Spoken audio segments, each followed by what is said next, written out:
Welcome to the Learning Pines YouTube. We hope this video helps. You begin by confirming the router is on and broadcasting. Without that, the phone cannot see the network.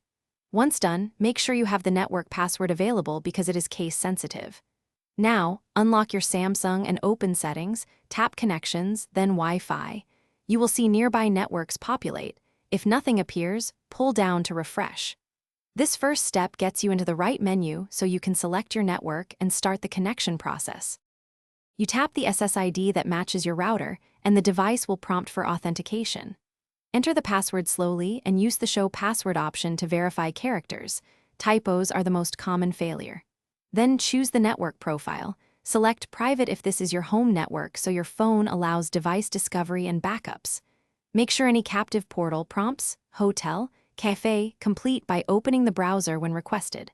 Once credentials are accepted, you'll know the connection succeeded when the Wi-Fi icon shows connected and the details list an IP address. Next, load a web page to confirm internet access. If apps still fail, clear app caches or toggle airplane mode briefly to reset radios.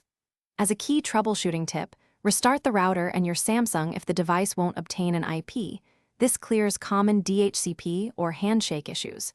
If problems persist, forget the network and reconnect. Then re-enter the password to complete the process. Thanks for watching. Consider subscribing if we helped you.